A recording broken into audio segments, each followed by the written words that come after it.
지금 제가 삼각 멜로 영화를 잠깐 보여드리겠습니다. 여러분 한번 잠깐 짧은 동영상 같이 하나 보실까요?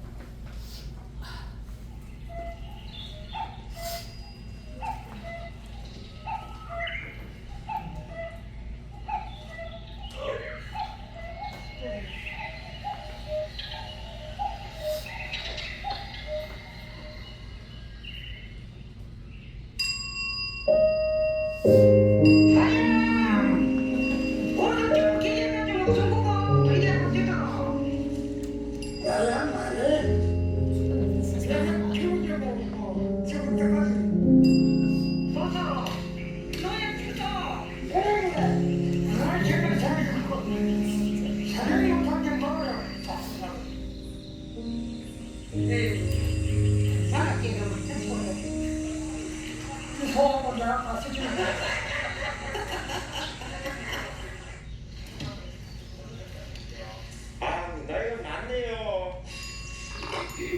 오래 못 사네요. 할아버지요, 마음의 준비를 하세요. 마음의 준비를 하세요.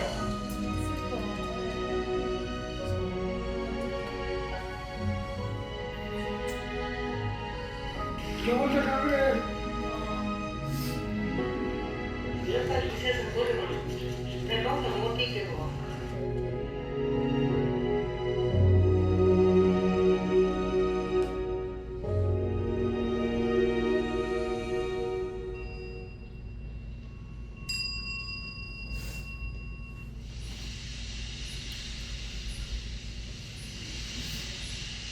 예.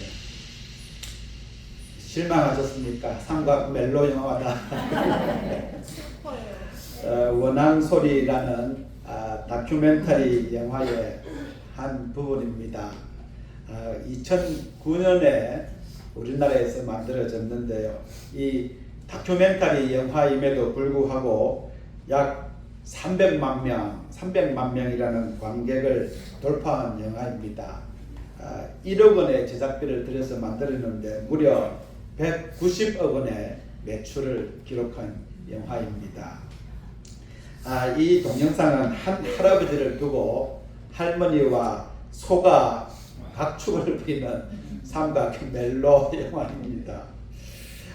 여러분 왜 삼각 멜로 영화냐고 하면요, 이 영화의 할머니가 이렇게 이야기하는데요. 저놈의 소가 죽어야 끝이 나지 언제 내 팔자가 피겠노 이러거든요.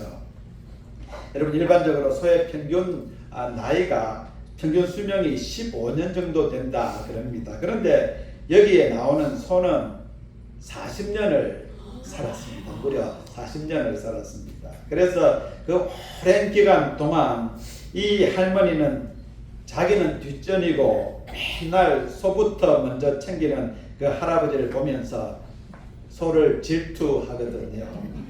그런데 그러면서도 할머니는 또 이렇게 이야기하는데요. 우리 영감은 이 소 없었으면 벌써 죽었어. 소 덕분에 살았지. 이런 말을 합니다. 할머니가 이렇게 말하면서도 그럼에도 불구하고 할머니는 이 할아버지와 소의 관계를 충분히 이해하고 있습니다. 소하고 내하고는 팔자를 잘못하고 나서 고생이래 이러고요. 그러면서 할머니는 이 소와 연대의식, 동지의식을 가지고 있습니다.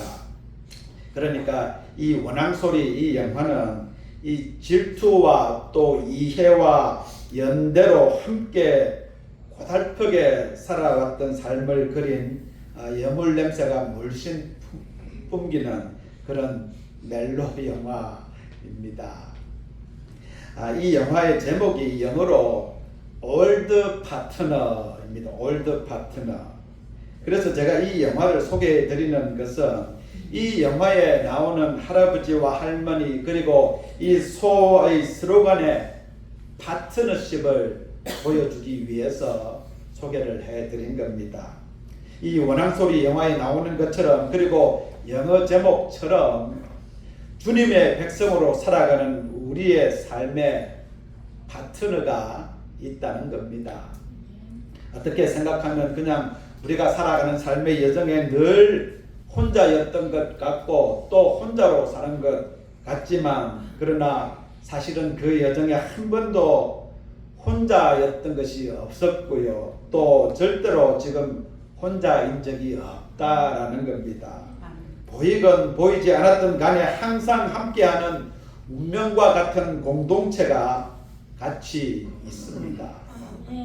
원앙소리 영화에 나오는 할아버지 할머니 그리고 소가 같은 운명 공동체인 것처럼 말입니다. 여러분 그런데 그 한 축이 그 운명 공동체의 한 축이 교회라는 공동체이고요. 그리고 또 다른 한 축이 바로 성령님이십니다. 성령님이십니다. 이 교회와 성령님이라는 그 동반자가 없는 주님의 백성인 우리의 삶의 여정은 있지도 않고 있을 수도 없다는 겁니다.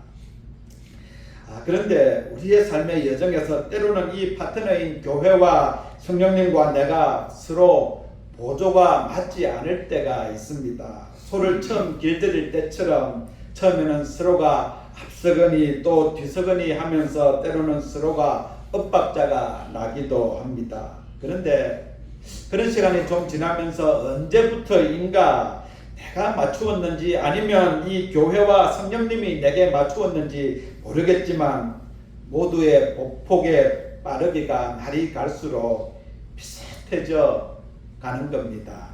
이것이 파트너십이거든요. 동영상 뒷부분에 나왔던 것처럼 어깨에 나무짐을 진 이 할아버지가 소와 이 소의 보폭과 빠르게 맞추어 가면서 그렇게 걸어갔듯이 나와 또 교회와 우리 성령님이 보폭을 맞추어서 그래서 걸어가게 된다는 겁니다. 여러분 이것이 우리 그리스도인의 삶의 여정에 있어서 파트너십인데요. 여러분 이것이 신앙의 성숙을 말합니다. 우리의 신앙의 성숙이 이런 모습이라는 겁니다. 말하자면 우리의 신앙에 있어서 성숙이라는 것은 교회 공동체의 걸음걸이에 내 걸음을 맞추고 또 그러면서 결코 성령님보다 앞서지 않는 사람이 되는 것 이것을 말하는 것입니다. 여러분 우리는 예수 그리스도를 만난 순간부터 이 길잡이인 성경 말씀의 인도를 따라서 그 동반자인 교회 공동체와 성령님과 함께 더불어 살아가는 삶입니다. 이 원앙소리 영어 제목처럼 올드 파트너들인 겁니다. 그래서 이들의 인도에 따라 내 생각과 행동을 맞추는 것 그것이 우리 신앙생활에 있어서 성숙이라는 것입니다. 내 멋대로 그냥 내가 하고 싶은 대로 내 생각대로 판단하고 행동하는 것에서 돌이키는 것 그것을 말합니다. 그런데 문제는 실제로 이런 우리 그리스도인의 삶이 그냥 그렇게 단순하고 쉽지 않다는 것입니다. 우리의 삶의 길잡이인 성경이 있고요. 또 우리의 동반자이며 파트너인 교회와 성령님이 있음에도 불구하고 나의 삶을 그 파트너의 보폭에 맞추는 것이 그렇게 단순하고 쉽지 않다는데 문제가 있습니다. 항상 우리가 같이 다니면서도 파트너들과는 그냥 동떨어진 생각, 동떨어진 행동을 하면서 그냥 엉뚱한 길로 곁길로 많이 간다는 거지요. 그래서 오히려 내 삶에 우리가 믿음의 삶을 살아가는 가운데 그런 파트너가 있다라는 그 사실조차도 우리가 잘 깨닫지 못하고 살아가는 겁니다. 그냥 on my way, 그냥 나의 길을 가련다 이러면서요 그냥 꿋꿋하게 독불장군처럼 그렇게 살아가고 있는 것이 우리 모두의 모습이기도 합니다. 제가 그 생각을 가만히 해봤습니다. 제 삶에 있어서 어떻게 살아왔나 보니까요. 저도 역시 마찬가지로 꿋꿋하게 독불장군처럼 저의 길을 갔더라고요. 그래서 제가 그 생각을 하면서 나라는 사람이 어떤 사람인가 생각했더니 참 꿋꿋하고 줏대가 있는 사람인 겁니다. 여러분 그런데 자랑이 아니지 않습니까? 여러분 그냥 우리가 꿋꿋하고 줏대가 있는 사람 아닌가요? 여러분, 그냥 나의 길을 가려고 그냥 꿋꿋이 그냥 나의 길을 가려고 하는 사람이 아닌가 하는 겁니다. 오늘 보시지는 않았지만 이 영화에 보면 할머니가 할아버지에게 이렇게 말하는 장면이 있습니다.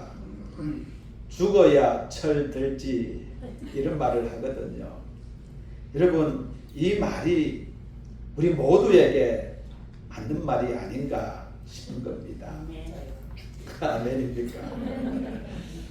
다들 아시겠지만 여러분, 예수님께서 십자가에 달리신 후에 사흘 만에 부활하시고 또 승천하셨는데요.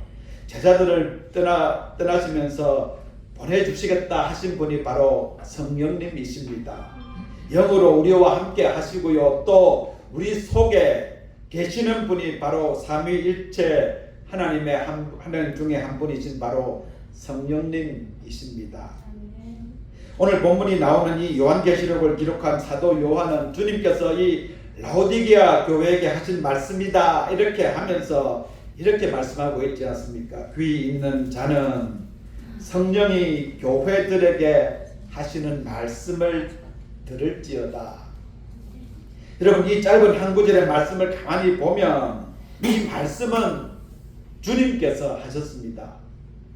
그런데 우리가 어떻게 이 말씀을 듣고 있나요? 바로 성경을 통해서 우리가 듣고 있지 않습니까? 그런데 이 쓰여진 성경 내용을 보면 성령님께서 우리에게 말씀하신다 이렇게 이야기를 하고 있는 겁니다. 무슨 말이냐 하면 결국은 우리가 성경을 하나님의 말씀인 성경을 통해서 들어야 하는 것은 바로 성령님의 음성이다 하는 말이 되는 겁니다. 주님께서는 성령으로 우리와 함께 그리고 우리 안에 거하시기 때문에 이제 우리는 성령님께 응답함으로써 주님을 따르게 된다, 그 이야기를 하고 있는 것입니다. 성령님을 통해서 주님의 말씀을 들어야 한다는 것인데요. 여러분, 이것이 주님의 백성인 우리 그리스도인의 삶에 있어서 너무나 중요한 부분입니다. 여러분, 오늘 제가 설교하는 내용의 핵심이 바로 이것입니다. 성령님의 음성을 잘 듣는 것 말입니다. 설교 제목과 같이 성령 듣기입니다. 여러분, 우리가 주님을 사랑한다면, 우리가 주님을 따른다면 성령님의 음성 듣기를 간절히 열망해야 합니다. 수없이 많은 소리들 중에서 무엇이 주님의 음성이고 무엇이 성령님의 음성인지를 분별하고 들을 수 있어야 한다는 겁니다. 그런데 여러분, 우리가 이 성령님의 음성을 듣는다는 것을 좀 오해하는 경향이 있는데요. 마치 이 성령님의 음성을 듣는다는 것이 어떤 신비적인 경험을 하는 것이나 또는 감정적으로 신비한 체험을 하는 것이다 이렇게 많이 생각합니다. 그러나 여러분, 우리가 성령님의 음성을 듣는다는 것은 오늘 본문과 같이 주님의 말씀을 적어놓은 그 성령 듣기라는 사실입니다. 여러분, 성령님과 이 성경은 결코 분리될 수 없고요, 분리되어서는 안 된다는 겁니다. 여러분, 우리가 성령님의 음성을 듣는다는 것은 그냥 성경 없는 성령을 의미하는 것이 아닙니다. 반대로 성경 없는 성령을 의미하는 것도 아닙니다. 성경 없는 성경이나 성경 없는 성경이나 성경 없는 성령, 이 모두가 극단적으로 치닫는 것이라는 사실을 먼저 우리가 이해하고 있어야 합니다. 그래서 보통 우리가 예배를 드리는 데 있어서 이 성령 없는 성경의 예배는 보통 경직되어 있습니다. 그리고 또 성경 없는 성령의 예배를 보면 주로 경박한 경향이 있습니다. 전통적인 우리 장로교회는 성경을 많이 강조하지 않습니까? 그러면서 상대적으로 이 성령을 강조하지 않는 편인데요. 그래서 그 예배를 보면 보통 경직되어 있다는 겁니다. 반대로 이 오순절 계통의 교회는 성령을 많이 강조하는데요. 그러면서 다소 성경을 소홀히 함으로써 그래서 예배가 다소 경박한 경향이 있다라는 겁니다. 그래서 이 성경과 성령의 조화로운 강조가 영과 진리로 예배 드리는 데 있어서 굉장히 중요하고요. 그것을 이끌어가는 것이 성경과 성령의 조화로운 속에서 예배를 드리는 것입니다. 오늘날 우리 교회들을 보면 특별히 이 성령님을 많이 외면하는 것 같습니다. 마치 이 성령님을 우리의 파트너로 잘 인정하지 않으려고 하고요, 인식하지 않으려고 하는 그런 경향이 있어 보입니다.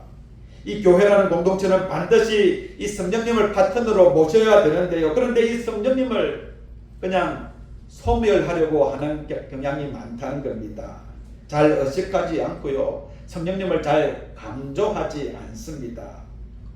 그냥 성령님을 인격체가 아닌 이 방언이나 병을 고치거나 뜨거운 불을 내리는 그런 어떤 파워, 능력이다, 그렇게 생각하는 겁니다. 마치 우리 필요할 때 주머니에서 꺼내 쓰는 것처럼 그렇게 성령님을 많이 인식한다는 거죠. 그런데 여러분, 그렇지 않습니다. 여러분, 우리 성령님은 삼위일체 하나님 중에 한 분이십니다. 성부 하나님, 성자 예수님과 더불어 삼위일체 하나님이 바로 성령 하나님이라는 사실을 우리가 꼭 기억하고 있어야 합니다. 그냥 파워가 아니라는 겁니다. 여러분, 성령님께서는 인격이다라는 사실을 우리가 꼭 기억하셔야 합니다. 인격이 무엇인가요? 이 지성과 감정과 의지를 가졌다라는 말이지 않습니까? 여러분, 그냥 파워가 아니다라는 것을 우리가 꼭 기억해야 합니다. 지금 우리가 수요 예배 시간에 갈라디아서 말씀을 나누고 있는데요. 거기서 지금 성령님에 관한 말씀을 나누고 있기도 합니다. 예수 그리스도께서 이 땅에 오셔서 십자가를 지심으로 우리를 율법의 종으로부터 해방시키셨거든요. 그래서 우리 모두가 자유자가 되었습니다. 그런데 율법 대신 주어진 자유를 어떻게 온전하게 누리면서 살아가야 하는가, 그런 문제가 있는데 그것을 구체적으로 인도하시는 분이 바로 성령님이시라는 겁니다. 우리와 함께 계시고요, 또 우리 안에, 내 안에 성령님이 계시다는 겁니다. 그래서 우리 그리스도인은 성령님이 없이는, 성령님의 인도하심이 없이는 우리 주님의 자녀인 우리가 온전한 그리스도인의 삶을 살 수 없습니다. 이 말은 곧 오늘날 우리 교회 공동체가 성령님 없이는, 또 성령님의 인도하심이 없이는 교회로서의 온전한 역할을 할 수 없다, 그런 말이 되는 것입니다. 그럼에도 오늘날 많은 주님의 자녀들과 교회 공동체가 그런 성령님을 많이 의식하지 않고요, 외면을 많이 합니다. 그래서 이로 인해서 생기는 결과가 그리스도인들이 주님의 자녀로 온전하게 성장하지 못하게 되고요, 또 교회가 냉랭하게 되고요, 그리고 경직함 속에서 서로가 다투면서 큰 아픔과 고통을 겪게 되기도 하는 겁니다. 여러분은 성령님과 친하십니까? 성령님과 친하게 지내시나요? 여러분, 성령님과 친해지셔야 합니다. 친하게 지내셔야 됩니다. 그런데 여러분 가운데 혹시 성령님과 친하다, 이 말이 좀 어색하게 들리는 분은 안 계신지 모르겠습니다. 여러분, 만약 여러분 가운데 그렇게 느껴지시는 분이 계시다면 어쩌면 여러분이 성령님에 대한 이해가 좀 부족하거나 좀 왜곡되어 있다라는 것을 생각을 하셔야 합니다. 그냥 성령님을 인격으로 생각하지 않고요, 단순히 어떤 능력이나 감정을 격양시키는 그런 뜬구름과 같은 존재다, 그렇게 생각하고 계실 수가 있습니다. 말씀드렸듯이 성령님은 삼위일체 하나님 가운데 한 분이신데요. 여러분, 삼위일체 하니까 어떤 생각이 떠오르십니까? 어렵고 골치 아픈 개념이야, 이런 생각 들지 않습니까? 이 삼위일체라는 것 지금까지 어느 누구도 잘 모르는 개념이야, 이런 생각하고요, 정확하게 규정할 수 없어, 그냥 하나님이라고 생각하면 돼, 이렇게 생각하시는 분 계실 겁니다. 그런데 여러분, 우리 교회가, 우리 성도들이 이런 생각 때문에 하나님에 대해서 크게 하나 놓치고 있는 것이 있습니다. 여러분, 그것은 뭐냐면 하나님을 그냥 한 분이다, 이런 개념을 가지고 믿고 있다는 겁니다. 그런데 여러분, 하나님은 한 분이신가요?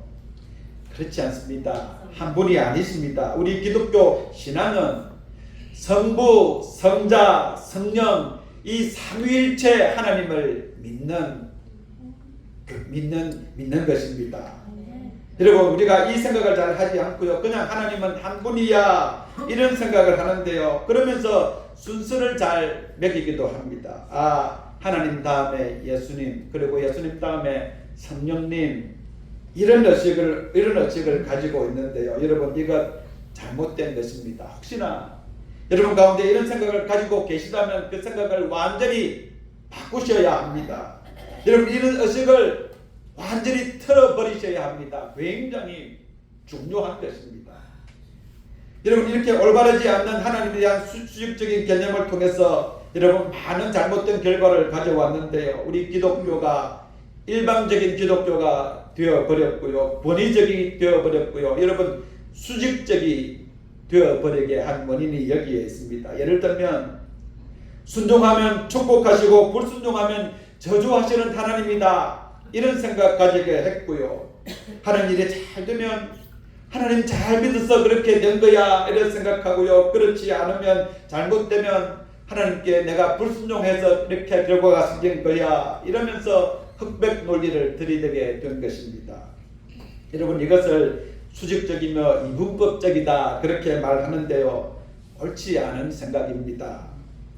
여러분, 이런 이분법적 사상들이 조금씩 자꾸 변질되고 발전하면서, 그러면서 우리가 이 땅에 살면서 물질적으로 받은 축복이 곧 하나님의 축복이다 이런 생각으로 굳어져 버린 것입니다.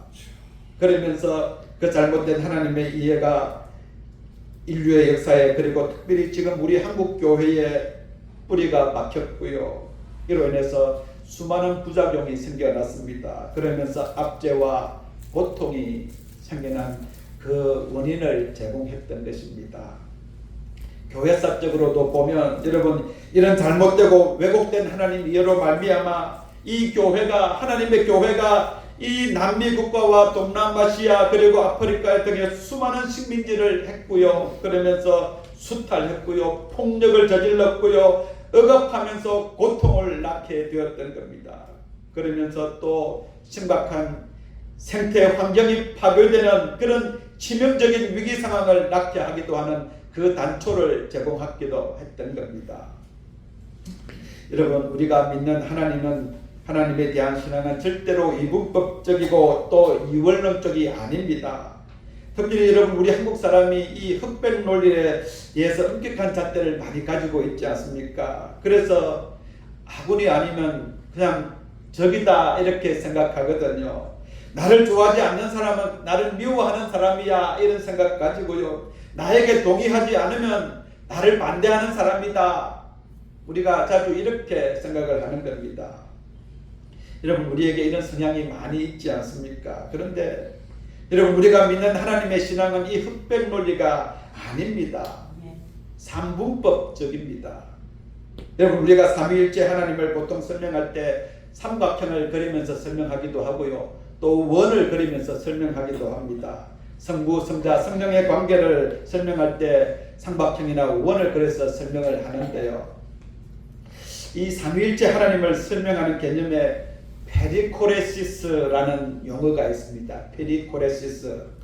여러분, 이 뜻은 무슨 뜻이냐 하면요, 서로 손을 잡고 빙빙 돌면서 춤을 춘다라는 이 용어입니다. 말하자면 옛날 우리가 어릴 적에 정을 대보내면 어떻게 했나요? 사람들이 많이 모여서 손을 잡고 빙빙 돌면서 춤을 추지 않았습니까? 강강수월래 하면서 말입니다. 그런데 여러분, 이 삼위일체라는 개념이 이와 같다는 겁니다. 어느 하나에 집중되지 않고 또 서로 연합하며 서로 교제하는 개념, 그것을 삼위일체라고 합니다. 좀 어렵지요.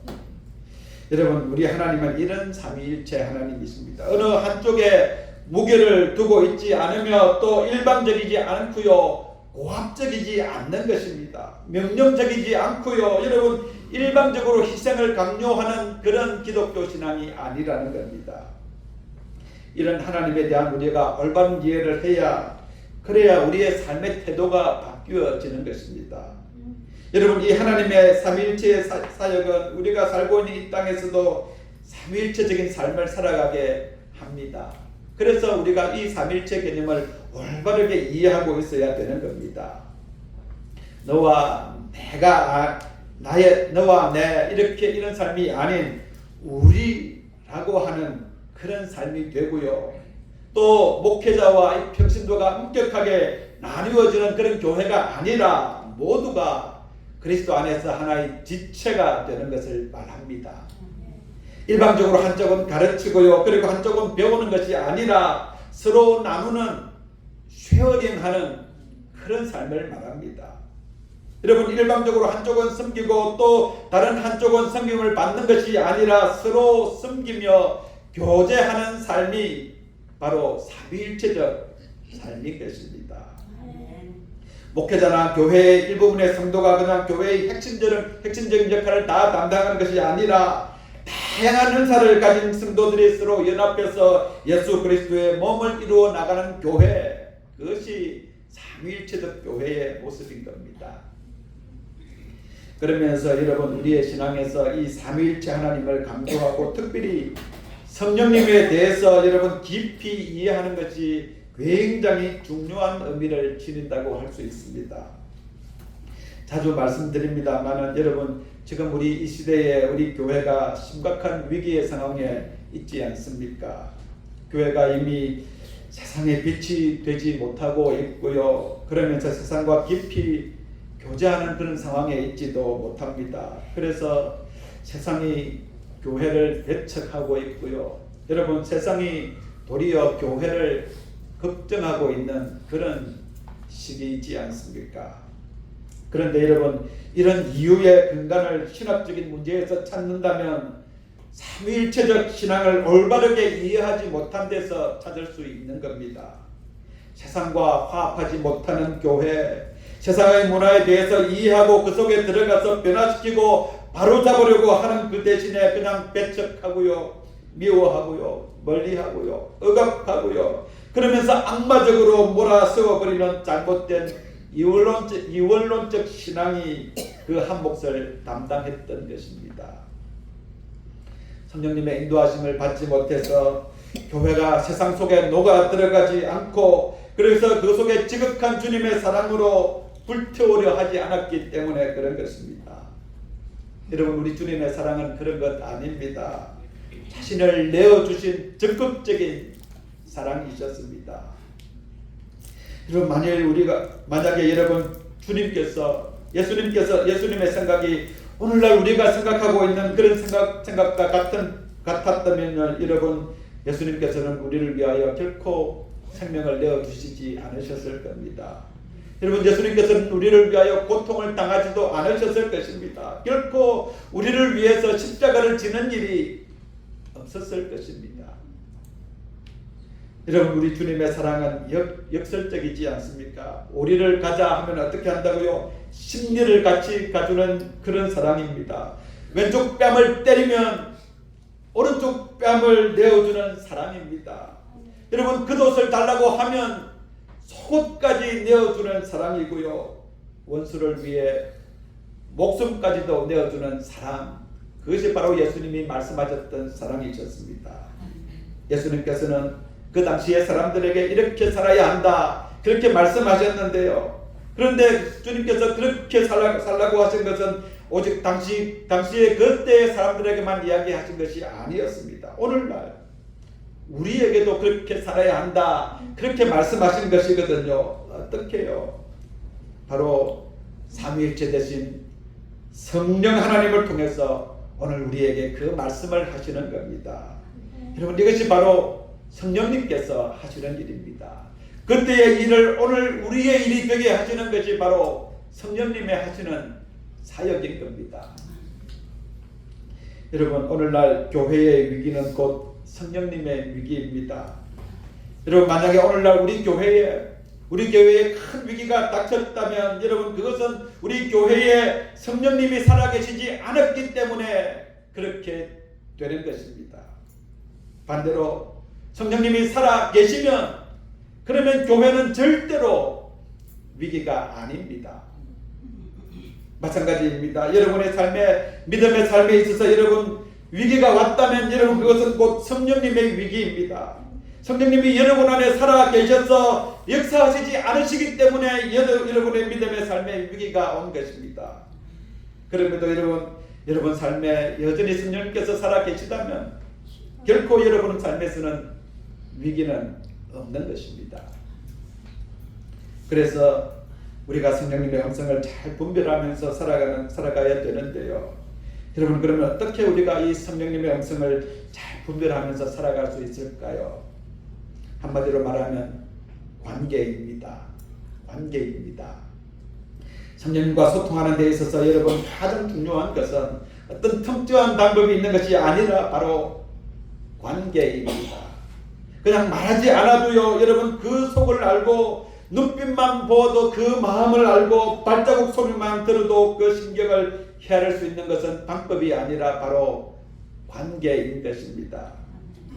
앞에 보았던 원앙소리 영화에 나오는 것처럼 오랫동안 파트너로 지내온 관계를 통해서, 그래서 할아버지와 할머니와 그리고 손은 말하지 않아도 눈빛만 보아도 발자국 소리만 들어도 그냥 알 수 있는 관계가 되었던 것입니다. 여러분, 성령님과 깊은 관계 속에서 소통하시기를 바랍니다. 여러분, 마음껏 성령님의 인도하심에 따라 반응하시고 행동하시기 바랍니다. 여러분, 성령님의 인도하심을 그냥 억누르지 마시고요, 여러분 거부하지 마시기 바랍니다. 성령님을 의식하시고요, 성령님이 주시는 은혜를 간절히 사모하시기 바랍니다. 성령님과 깊이 대화하시고요, 여러분 도움을 구하시기를 바랍니다. 성경 말씀을 통해서 성령님께서 하시는 음성을 여러분 들으실 수 있기를 바랍니다. 사무엘상 3장 10절에 말씀하옵소서 주의 종이 듣겠나이다, 이런 태도로 성령님의 음성을 듣게 되시기를 바랍니다. 여러분, 성령 듣기입니다. 그럴 때 성령님의 인도하심을 받게 되실 것입니다. 갈라디아서 5장 16절에 이렇게 말씀하시는데요, 한번 같이 읽어보겠습니다. 내가 이르노니 너희는 성령을 따라 나가 그리하면 주의 욕심을 이루지 아니하리라. 아멘. 여러분, 이 말씀처럼 여러분 성령을 쫓아 행할 때 주님께서 주신 온전한 자유를 누리며 온전한 그리스도인의 삶을 사는 우리 교회 여러분 되실 것입니다. 이런 주님의 축복이 우리 모두에게 있으시기를 주님의 이름으로 축원합니다. 하나님 아버지, 좋습니다. 성령님이 지금 이 자리에 우리와 함께 우리 속에 내 속에 계십니다. 그 성령님 역사하시옵소서. 그래서 주님, 우리 교회를, 우리 믿음의 삶을 온전하게 인도하여 주시옵소서. 그래서 주님이 기뻐하시는 그리스도인의 삶을 온전히 살아가게 하시고 우리 교회가 하나님 새로워지고 능력 있는 교회가 되도록 주님 친히 인도하여 주시옵소서. 예수 그리스도의 이름으로 간절히 기도드립니다. 아멘.